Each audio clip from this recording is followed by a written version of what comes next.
नमस्कार दोस्तों, हमारे वीडियो में आपका बहुत-बहुत स्वागत है। आइए बात करते हैं फ्रेंड्स यूपी पुलिस परीक्षा के लिए आपके समान विज्ञान के प्रश्न। ये परीक्षा के लिए आपके बेहद इम्पोर्टेंट थे क्योंकि आपका पेपर हो चुका है। बाकी आगामी जो भी पेपर आएगा ऐसा है नहीं कि जीडी के लिए नहीं काम करेगा, आईटीबीपी के लिए नहीं काम करेगा या किसी और के लिए नहीं काम करेगा। फ्रेंड्स कांस्टेबल, जीडी जो भी एग्जाम होगा सभी के लिए प्रश्न आपके लिए इम्पोर्टेंट है। तो पेपर आपका हो गया, आप बहुत अरसे के बाद इस समय रेस्ट का अनुभव कर रहे होंगे और आप अपने रिजल्ट की इंतजार में होंगे कि मेरा रिजल्ट कब आता है। तो आशा करते हैं सभी का रिजल्ट अच्छा आए, सभी जो है अच्छे नंबरों से पास हों और सभी भविष्य के एक अच्छे सीओपी बने। तो इसी बात को ध्यान में रखते हुए आइए बात करते हैं पहले क्वेश्चन से। भारतीय संविधान का कौन सा अनुच्छेद सहकारी समितियों के संवर्धन से संबंधित है? आपका क्वेश्चन है फ्रेंड्स, भारतीय संविधान का कौन सा अनुच्छेद है जो सहकारी समितियों के संवर्धन से संबंधित है? तो फ्रेंड आपका होगा पहला विकल्प 31 का बी, 43 का बी या 43 का ए या आपका 31 का ए। तो फ्रेंड्स इसमें आपका आंसर होगा 43 का बी, अर्थात जो आपका सरकारी समितियों से संबंधित जो भी इसमें संवर्धन था वो 43 बी में आपका किया गया है। फ्रेंड्स आपका 43 बी में किया गया है। तो ये क्वेश्चन आपका पूरा होता है। आइए बात करेंगे सेकंड नंबर के क्वेश्चन में।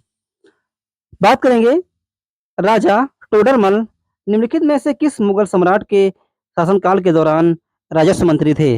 आपको बताना है कि राजा टोडरमल निम्नलिखित में से किस मुगल सम्राट के शासनकाल के दौरान राजमंत्री थे या राजस्व मंत्री थे। तो वो किसका शासनकाल था आपको बताना था, जहांगीर का था कि शाहजहां का था, अकबर का था या हुमायूं का था। फिर आपका आंसर होगा जहांगीर, अर्थात जो राजा टोडरमल थे वह जहांगीर जो सम्राट थे, मुगल सम्राट थे फ्रेंड्स जहांगीर, तो उन्हीं के शासनकाल में ये राजस्व मंत्री थे। तो आपका ये क्वेश्चन था कि वो किसके शासनकाल में मंत्री थे, तो आपका आंसर होगा फ्रेंड जहांगीर के।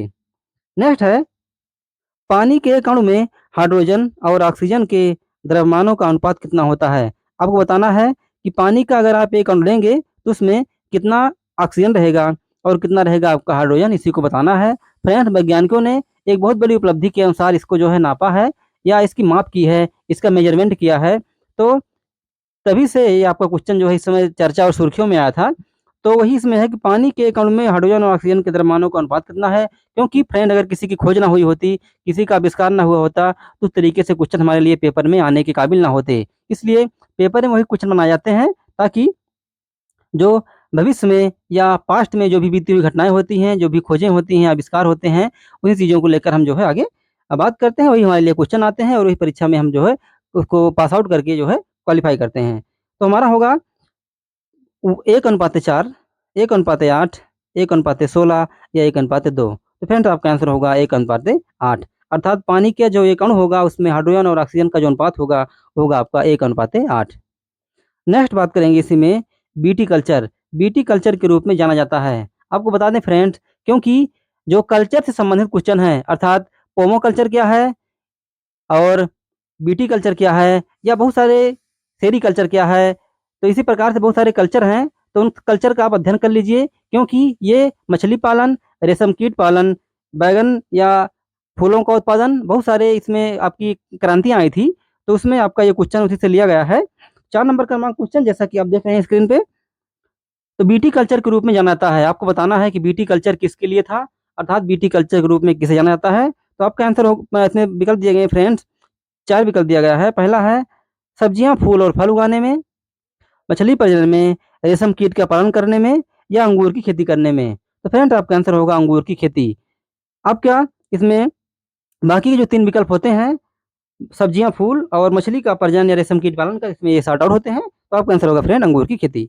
नेक्स्ट है, निम्नलिखित में से कौन तीरंदाजी में भारत का प्रतिनिधित्व करता है? आपको बताना है कि निम्नलिखित में से कौन भारत में तीरंदाजी का जो प्रतिनिधित्व करता है, करती है, तो क्या है? अगर खिलाड़ी है तो आपको बताना है, तो खिलाड़ी महिला या पुरुष दोनों हो सकते हैं, जैसा कि आप फ्रेंड जानते हैं। इसमें दिया गया है आपका पहला विकल्प ए में सौम्यजीत घोष, पहला दिया है आपका सौम्यजीत घोष, दूसरा है मनिका बत्रा, सेकंड आपका विकल्प दिया गया इसमें बी वाला मनिका बत्रा, और सी में आपका है नीरज चोपड़ा और डी आपका है दीपिका कुमारी। फ्रेंड आपका आंसर होगा दीपिका कुमारी, बहुत ही फेमस पर्सनालिटी। आप इनके बारे में सर्च कीजिए, जानते भी होंगे, जो नहीं जानते आप इनके बारे में जानकारी लिख लीजिए, क्योंकि ऐसे क्वेश्चन आपके पेपर में अक्सर हूबहू मिल जाते हैं। नेक्स्ट है 6 नंबर क्रमांक का क्वेश्चन, संवाद कौमुदी नामक अखबार की स्थापना निम्नलिखित में से किसने की थी? आपको बताना फ्रेंड, संवाद कौमुदी जो अखबार था उसकी स्थापना किसने की थी? तो आपको बताना 4 विकल्पों में से। पहला है ईश्वर चंद्र विद्यासागर ने, राजा राम मोहन राय ने, रास बिहारी बोस ने या शिशिर कुमार घोष ने। तो आपको बताना फ्रेंड्स, इसमें आपका कौन सा आंसर होगा? तो आपका आंसर होगा राजा राम मोहन राय जी ने। अर्थात जो संवाद कौमुदी अखबार था इसकी स्थापना जो है राजा राम मोहन राय जी ने किया था। नेक्स्ट है इसी में 7 नंबर क्रमांक का क्वेश्चन, स्वच्छ भारत मिशन। स्वच्छ भारत मिशन, क्योंकि स्वच्छ भारत मिशन आप जानते होंगे फ्रेंड कि स्वच्छ भारत मिशन 2 टाइप से आया था। स्वच्छ भारत मिशन एक शहरी के लिए आया था और एक स्वच्छ भारत मिशन आपका आया था ग्रामीण के लिए। तो इसमें आपका विकल्प क्वेश्चन है फ्रेंड्स कि स्वच्छ भारत मिशन, अर्थात जो स्वच्छ भारत मिशन है एक शहरी होगा और एक आपका होगा फ्रेंड्स ग्रामीण। तो आपको बताना है ग्रामीण के संदर्भ में कि जो स्वच्छ भारत मिशन ग्रामीण के चरण 2 की शुरुआत किस वर्ष से हुई थी? आपको बताना है कि स्वच्छ भारत मिशन ग्रामीण जो आया था, क्योंकि फ्रेंड्स ये गांधी जयंती के उपलक्ष्य में 2 अक्टूबर के दिन लगभग इसी को लॉन्च किया गया था। और ये इसलिए क्योंकि जिस तरीके से पॉपुलेशन बढ़ रही है उसी तरीके से अगर हम स्वास्थ्य की उपलब्ध चीज़ों या सेवाओं पर ध्यान नहीं देंगे तो इसकी हालत और भी खराब होती जाएगी। इसलिए समय समय पर गवर्नमेंट क्या करती है, इस तरीके के स्कीम, इस तरीके की योजनाएं लाती हैं ताकि इससे लोगों को डायरेक्ट लाभ मिल सके और जो है उससे लाभान्वित हो सकें। तो आपका क्वेश्चन है 2021 से 2022 में आया था कि 2020 से 21 में आया था या 2018-2019 में आया था या 2019 से 2020 में आया था? तो आपको बताना है फ्रेंड्स कि जो स्वच्छ भारत मिशन ग्रामीण है वो चरण 2 अर्थात वो आपका फेज 2 है। क्योंकि कभी-कभी क्या होता है, सरकार ने अगर पहले चरण में इसका लक्ष्य हासिल नहीं कर पाया तो कई लक्ष्य लेके आती है। जैसे आपका होगा फेज 1, फेज 2। तो फ्रेंड अभी फेज 2 आया था, हो सकता है कभी अगर सरकार का लक्ष्य फेज 2 में पूरा हो जाता है तो कोई बात नहीं है, नहीं तो कभी भविष्य में हो सकता है सरकार को फेज 3 भी लाना पड़े। तो ये बात हो रही है आपकी फेज 2 अर्थात 2.0 की। तो स्वच्छ भारत मिशन ग्रामीण की जो चरण 2 की शुरुआत हुई थी फ्रेंड वो आपका होगा 2020 से 2021, अर्थात आपका आंसर होगा फ्रेंड बी वाला, 2020 से 2021 में इसकी शुरुआत जो है की गई थी।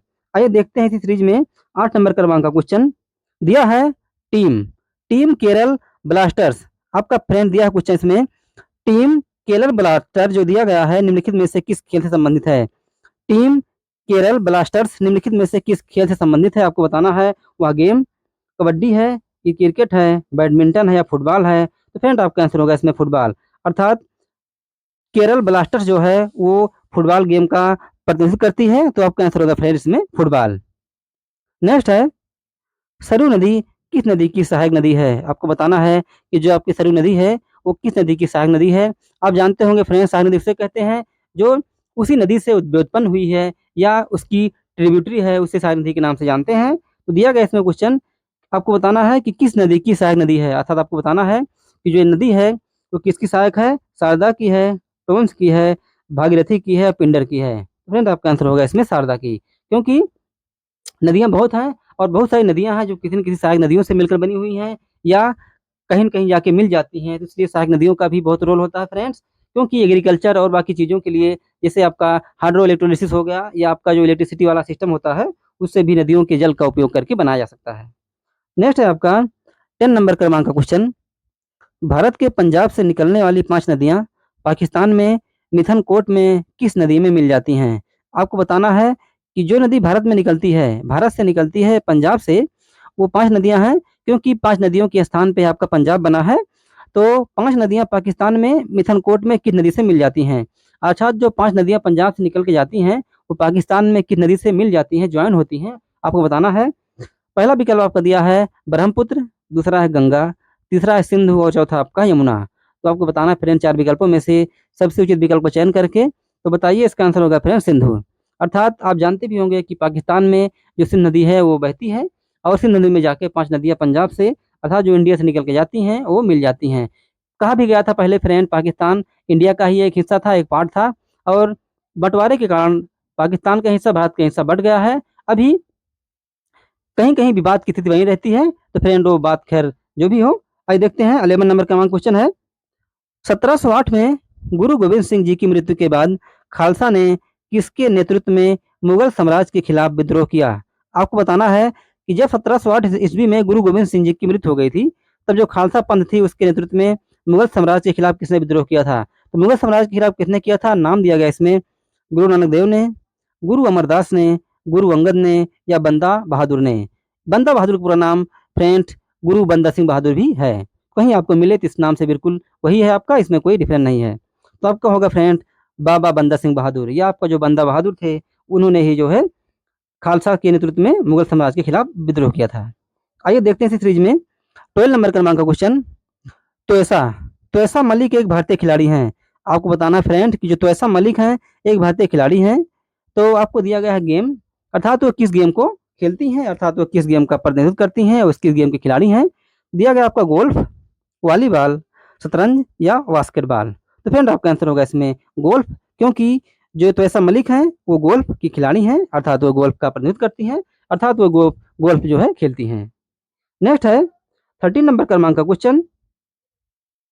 भारतीय जीवन बीमा निगम अधिनियम संसद द्वारा किस वर्ष में पारित किया गया था?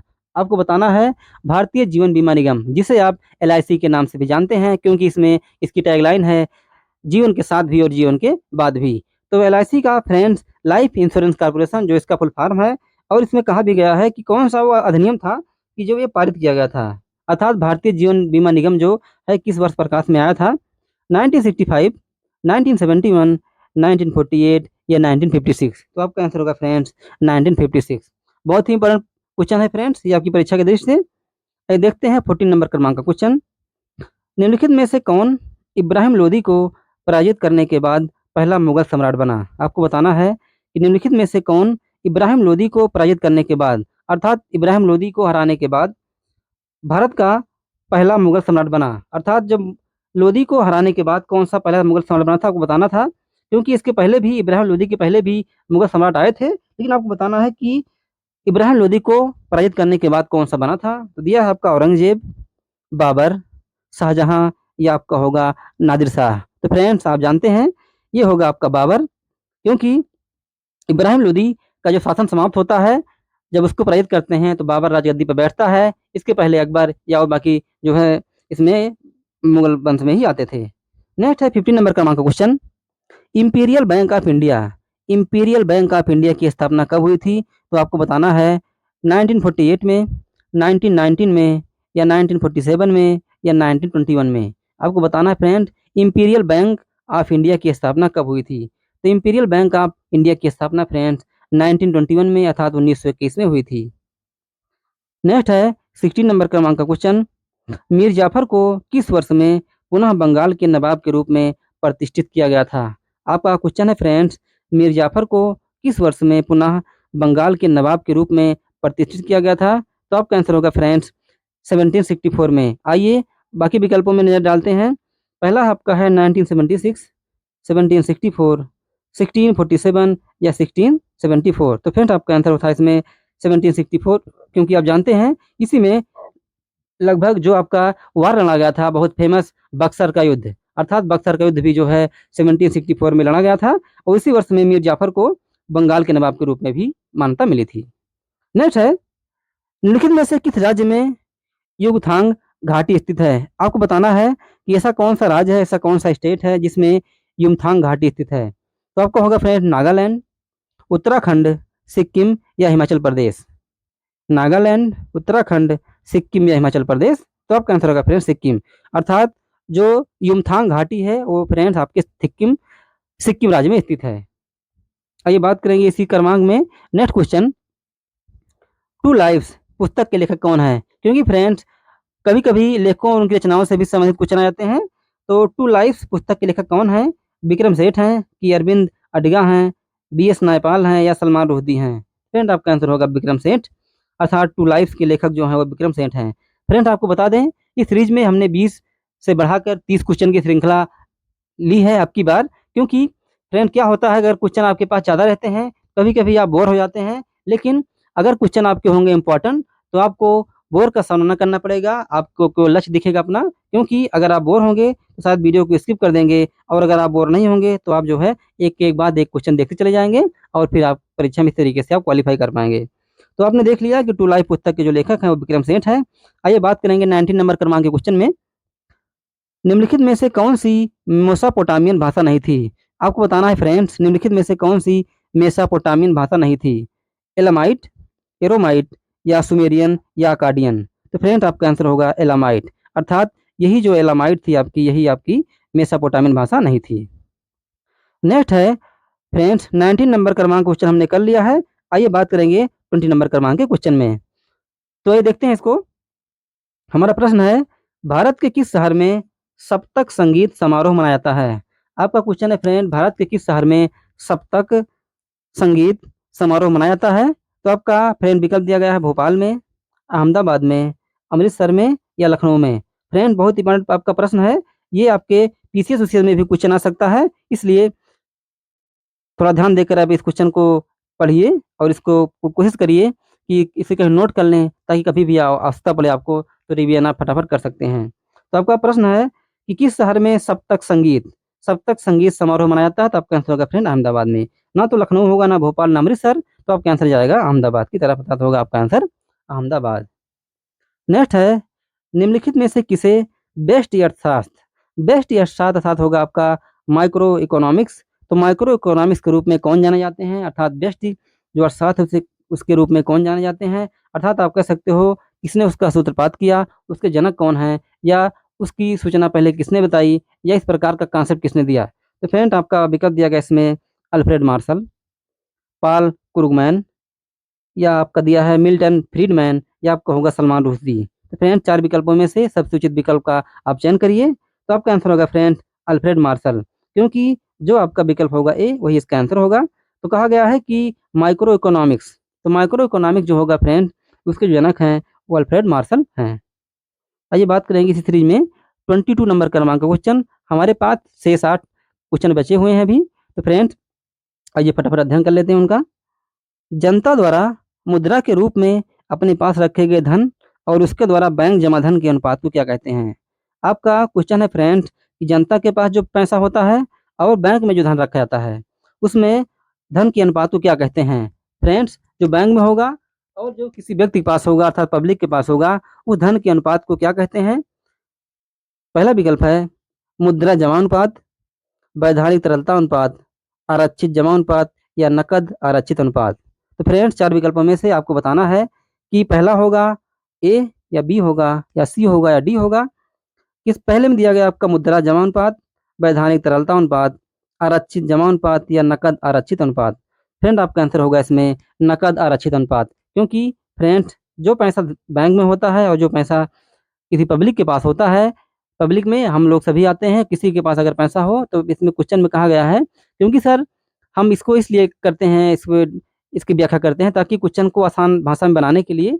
ऐसा नहीं है कि आपका टाइम लॉस हो जा रहा है, क्योंकि अगर क्वेश्चन की भाषा आपको समझ में आ गई तो क्वेश्चन आपको समझ में आ गया, अगर क्वेश्चन आपको समझ में आ गया तो इसका नंबर आपके नंबर पक्के कर देगा। इसलिए हम इसकी व्याख्या करते हैं, और व्याख्या भी शॉर्ट में होती है, कोई ऐसा नहीं है कि बहुत टाइम आपका लॉस हो जाता है। इसमें दिया गया है कि जो मुद्रा के रूप में अपने पास रखे गए धन और बैंक में जो रखे गए धन, उनका अनुपात होगा आपका नकद आरक्षित अनुपात। तो उसे नकद आरक्षित अनुपात अर्थात इकोनॉमिक्स की भाषा में हम उसे नकद आरक्षित अनुपात के नाम से जानते हैं। नेक्स्ट है कदम बांध। कदम बांध कदम नदी और किस नदी के संगम पर स्थित है? आपको बताना है कि कदम बांध कदम नदी और किस नदी के संगम पर स्थित है। आपका दिया है सारावती, कावेरी, गोदावरी या भागीरथी। तो आंसर होगा फ्रेंड आपका गोदावरी, अर्थात जो कदम बांध है आपका वो गोदावरी नदी पर स्थित है। बहुत सारी नदियों पर फ्रेंड बांध बनाए गए हैं, कुछ नदियां ऐसी हैं जिसमें बांध नहीं भी बने हैं, ऐसा नहीं है, क्योंकि बांध बनाने का उद्देश्य होता है गवर्नमेंट का।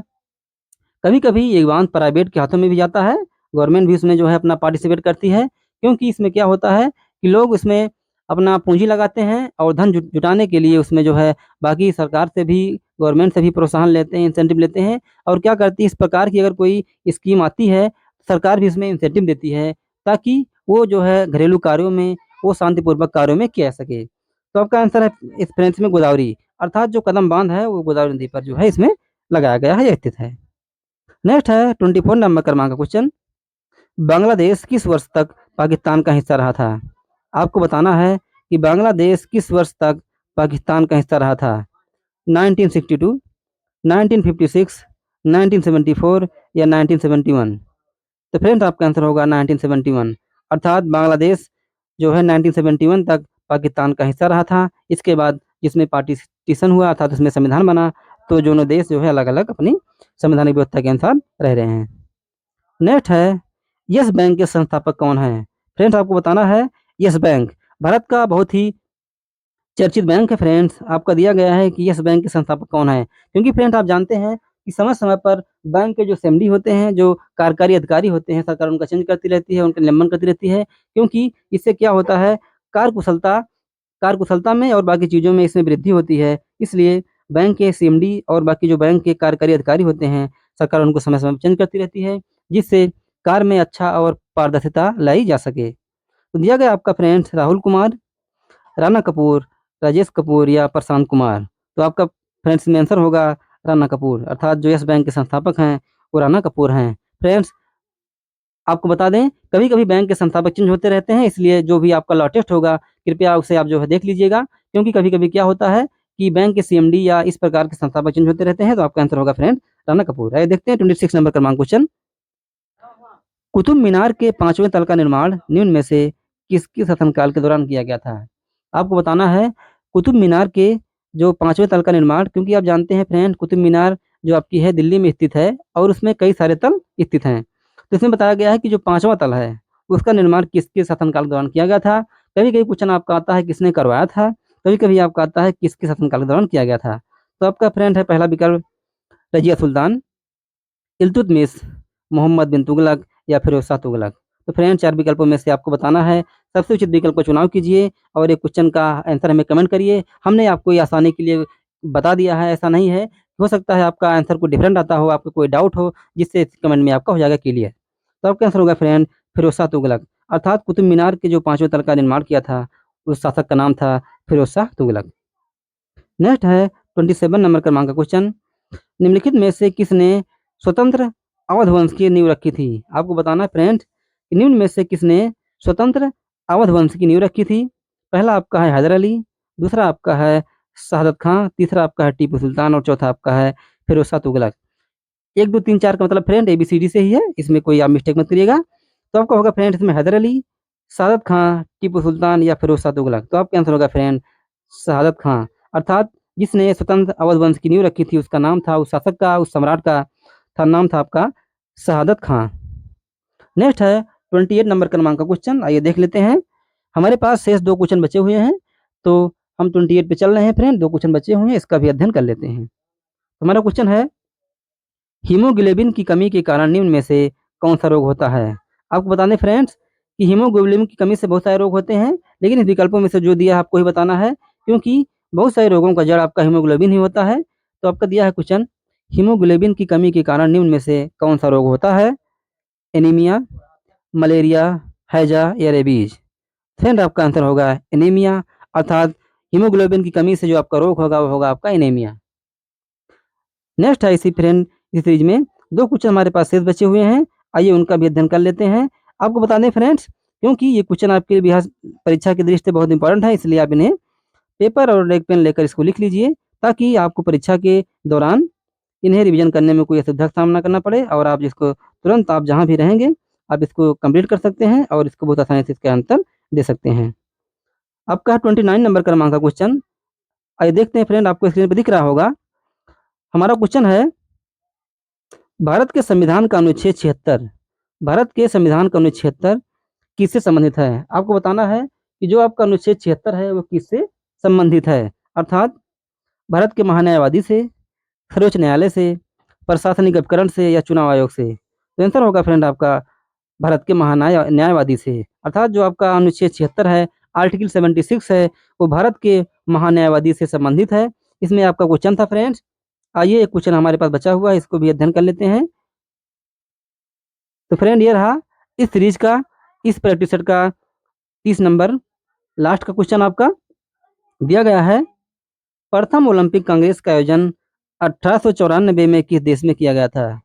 आपको बताना फ्रेंड कि प्रथम ओलंपिक कांग्रेस का आयोजन 1894 में किस देश में किया गया था। आपको बताना है कंट्री का नाम कि किस देश में इस प्रकार का आयोजन जो 1894 में किया गया था, लंदन था या पेरिस था या स्टॉकहोम था या अमेरिका था।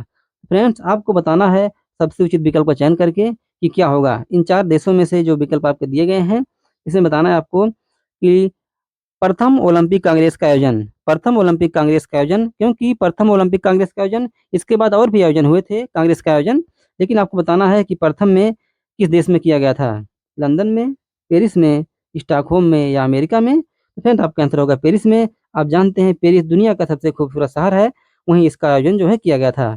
तो फ्रेंड्स ये पूरे होते हैं हमारे 30 नंबर क्रमांक के क्वेश्चन। और हम आपको बता दें कि हमने इस सीरीज में 30 प्रश्नों की श्रृंखला ली थी और हमारे 30 प्रश्न पूरे होते हैं। आपको बता दें फ्रेंड्स कि इस प्रकार की वीडियो के लिए आप हमारे चैनल को सब्सक्राइब कीजिए, ताकि हमारे द्वारा जो बनाई गई वीडियो है उससे आप मिस ना कर पाएँ और उसे बहुत ही आसानी से, बहुत ही आसान भाषा में आप उसको कंठस्थ कर लें। क्योंकि फ्रेंड्स ऐसा नहीं है कि अभी आपका यूपी पुलिस का पेपर हुआ है, इसके बाद बहुत सारे पेपर आपके पास आते रहेंगे। क्योंकि अभी नोटिफिकेशन सर एसएससी जीडी का भी आ चुका है, तो एसएससी जीडी के लिए भी ये वीडियो इंपॉर्टेंट होगा। किसी भी पुलिस या किसी भी आर्मी या किसी भी सेना के जो भी परीक्षाएं होती हैं, या आपके ऐसी परीक्षाएं जिसमें जीएस के क्वेश्चन आते हैं, तो उसके लिए आपके लिए ये वीडियो इंपॉर्टेंट रहेगा। और आपको बता दें कि हम जो है अपने चैनल पे बहुत सारी परीक्षा परीक्षा उपयोगी जानकारी आपके पास शेयर करते हैं। क्योंकि हमारा जो हैंडल है आप उसे जानते होंगे, क्योंकि हमारे चैनल पे जैसे ही आप डैशबोर्ड पे जाएँगे आपको सारी इन्फॉर्मेशन मिल जाएगी और इस तरीके से आप हमारे चैनल तक पहुँच जाएँगे। फ्रेंड्स उसी में आप खोलिएगा फर्स्ट पेज, जो प्रोफाइल का आपका पेज रहेगा, उस प्रोफाइल के पेज से आप जो है आगे की जो भी सीरीज रहेगी उसे आप देख सकते हैं। साइंस का हो, मैथ का हो, रीजनिंग का हो, हिंदी का हो, जीएस का हो, तो अपनी आवश्यकता अनुसार, अपनी सुविधा अनुसार जिसे जो भी चीज़ें पढ़नी हो वो कृपया इसे पढ़ सकता है। फ्रेंड आपके लिए एक सूचना है, बता दें कि आपका पेपर इस समय जो है समाप्त हो चुका है। आप जो है थोड़ा रेस्ट कर लीजिए, क्योंकि फ्रेंड कहा गया है कि कई लोग ऐसे होते हैं जो अपने कार्य में ही रेस्ट खोजते हैं। क्योंकि लोग ऐसे होते हैं कि जो कार्य करते हैं और उसी में रेस्ट खोजते हैं। अर्थात कुछ लोगों का कार्य इस तरीके से व्यस्त हो जाता है, बिजी हो जाता है, क्योंकि फ्रेंड टाइम बहुत प्रीशियस है। इसलिए अगर कार्य में आप बिजी रहेंगे तो बाकी की चीज़ें आपके माइंड में नहीं आएँगी, आपका माइंड कंसंट्रेट रहेगा, आप परीक्षा के लिए तैयार हो पाएँगे। क्योंकि रेस्ट करना हो, जो भी करना हो आप कर लीजिए, लेकिन टाइम के अनुसार आप जो है तैयारी करते रहिए। क्योंकि जो परीक्षा का नोटिफ़िकेशन रहता है, जो आपका जॉब आती है वो अचानक ही आती है, जिससे अगर आप रेस्ट करने में लग जाएँगे तो शायद आपके अंदर आलस की भावना आ जाएगी, शायद आप जो है उस लक्ष्य को प्राप्त ना कर पाएँ। क्योंकि कहा भी गया है, अगर नदी का पानी चलते रहता है तो उसमें कभी भी कोई प्रकार की विसंगत नहीं आती है। नदी का पानी अगर चलता रहता है तो एकदम स्वच्छ और शीतल होता है। अगर वही नदी का पानी ठहर जाता है तो फ्रेंड्स उसमें बहुत सारी विसंगतियाँ आ जाती हैं, गंदा हो जाता है, वो पीने लायक नहीं रहता है। तो इसी प्रकार से माइंड भी रहता है, इंसान का दिनचर्या भी रहती है कि अगर कोई कार्य लगातार होता रहता है तो लोग उस पे ध्यान देते हैं। अगर कोई कार्य आप बंद कर देंगे तो लोगों का ध्यान थोड़ा देर के लिए हट जाएगा उस पे से। लेकिन आप एक अच्छे स्टूडेंट हैं, आप एक अच्छे भविष्य के पुलिस वाले हैं, आप अच्छे भविष्य के एक अच्छे वक्ता हैं, जो भी हैं, तो इसलिए आप ये करिए, क्योंकि जो तैयारी आपकी है लगातार आप करते रहिए। इस तैयारी को बीच में ब्रेक ना कीजिए, क्योंकि अगर आप तैयारी को बीच में ब्रेक करते रहेंगे तो हो सकता है आप अपने लक्ष्य से दूर भटक जाएँगे। क्योंकि हम आपको बीच-बीच में इस तरीके से जानकारी बताते रहते हैं, क्योंकि लक्ष्य बहुत ही फ्रेंड इम्पोर्टेंट है और इस तरीके से अगर आप तैयारी करेंगे तभी आप अपने लक्ष्य को पा पाएँगे। क्योंकि कभी-कभी कहा गया है कि बहुत लोग ऐसे होते हैं कि उनका लक्ष्य बहुत ही करीब होता है। उनका लक्ष्य बहुत ही करीब होता है, तभी वो अपनी जो है यात्रा या तैयारी बंद कर देते हैं। क्योंकि आपको ये लगता है कि हमने बहुत सारी तैयारी कर लिया, अब हमें बंद कर देना चाहिए, नहीं, ऐसी बात नहीं है। क्योंकि अगर आप तैयारी करते जाएँगे और अगर आप जो है टॉपिक जितने भी रहेंगे आप उनको समझते जाएँगे, तो एक दिन ऐसा होगा कि आपको सारे टॉपिक समझ में आ जाएँगे और आप उस तरीके से तैयारी करना आप स्टार्ट कर देंगे। क्योंकि अगर लक्ष्य से ज़रा भी आप विचलित हुए, अगर लक्ष्य से ज़रा भी आप विचलित हुए, तो हो सकता है आप 2 साल के लिए, 10 साल के लिए, हमेशा के लिए आप विचलित हो जाएँगे। इसलिए लक्ष्य से हमेशा जो है साथ बना के रखिए, क्योंकि इसको एक चैलेंज मानिए, क्योंकि मैं लक्ष्य को पूरा करूँगा, मेरा लक्ष्य जो होगा पूरा होगा। इसे एक चैलेंज के रूप में एक्सेप्ट करिए, और ताकि ऐसा हो कि आप जब भी कहीं भी जाएँ, जब भी हों, आपके पास एक ही चीज़ होनी चाहिए कि मेरा लक्ष्य है। क्योंकि आपको एक कहानी भी छोटी-सी थी कि अर्जुन जब लक्ष्य भेद में बुलाया गया उनको, सभी ने कहा कि आपको क्या दिख रहा है? किसी ने कहा मुझे मछली दिख रही है, किसी ने कहा मुझे पानी दिख रहा है, किसी ने कहा मुझे कुछ दिख रहा है, किसी ने कहा मुझे चिड़िया दिख रही है, किसी ने कहा मुझे वृक्ष दिख रहा है। तो फ्रेंड जब उनकी बारी आई अर्जुन की, तो उनको बुलाया गया, उन्होंने कहा, जो है उनसे पूछा गया, उनसे प्रश्न किया गया कि आपको क्या दिख रहा है? तो फिर उन्होंने आंसर दिया, आप जानते भी होंगे इस छोटी-सी स्टोरी को, उन्होंने आंसर दिया कि मुझे लक्ष्य दिख रहा है। अर्थात अगर आपको भी अपना लक्ष्य दिखेगा, तो आप अपने लक्ष्य के प्रति कार्य करेंगे, और अगर अपने लक्ष्य के प्रति कार्य करेंगे, तो ये मस्ट है, ये आवश्यक है कि आपका लक्ष्य ज़रूर पूरा होगा। तो फ्रेंड इसलिए उन्होंने कहा कि मुझे केवल मछली की आँख दिख रही है, अर्थात जिस पे उन्हें निशाना लगाना था, वही चीज़ उन्हें दिख रही थी। इसलिए अगर आपको अपना लक्ष्य की तरफ जाना है, तो कृपया अपने लक्ष्य से आप जो है मुँह ना मोड़ें, आप उससे भटकाव की स्थिति में ना रहें, लक्ष्य को साथ बना के चलिए। कॉम्पिटिशन हार्ड है, कोई बात नहीं है। अगर आप कंपटीशन हार्ड है तो उस लेवल की तैयारी करेंगे तो आपका सिलेक्शन अवश्य होगा। और फ्रेंड्स, तो वीडियो हमारा यहीं तक था, वीडियो में एंड करते हैं, क्योंकि कहा भी गया है कि अगर जो है ज़्यादा टाइम की रहेगी वीडियो तो बच्चे बोर होते हैं, इसलिए काम की बात कर लेते हैं। तो फ्रेंड्स, आज के बाद से यूपी पुलिस को बाय बाय करते हैं, क्योंकि बाकी की जो एग्ज़ाम आएगा उसके लिए तैयारी आपकी जारी रहेगी इस चैनल पर। तो अभी ऐसा नहीं है कि वीडियो बनाना बंद हो जाएगा, बाकी वीडियो रहेगा, हम भी आपके साथ रहेंगे और हम चाहते हैं कि आपका साथ हमारे साथ भी इस तरीके से बना रहे, क्योंकि अगर बच्चे इस तरीके से इधर-उधर जाते रहते हैं तो ये होता है कि बच्चों में थोड़ा इस टाइप की भावना आती है कि यहाँ से पढ़ें, वहाँ से पढ़ें, यहाँ के इस नोट से पढ़ें, उस कोचिंग से पढ़ें, इसलिए वो बीच बीच में बच्चे उलझ जाते हैं, ताकि उनका लक्ष्य जो है दूर हो जाता जाता है। तो इसलिए, क्योंकि आप जो है 10 किताबों को 10 बार ना पढ़िए, आप 10 किताबों को 10 बार ना पढ़िए, आप एक ही किताब को 10 बार पढ़ लीजिए, सफलता आपके लिए निश्चित है। तो फ्रेंड्स, वीडियो में हमें यही तक कहना था और आपको बता दें कि आगे की वीडियो के लिए हमारे चैनल को सब्सक्राइब कीजिए। अगर हमारा वीडियो आपकी परीक्षा के दृष्टि से उपयोगी लगा हो, कृपया इसे अपने फ्रेंड और फैमिली में भेजना ना भूलें। तो मिलते हैं आपसे जल्द ही एक नई वीडियो में, तब तक के लिए थैंक यू। शुभ रात्रि।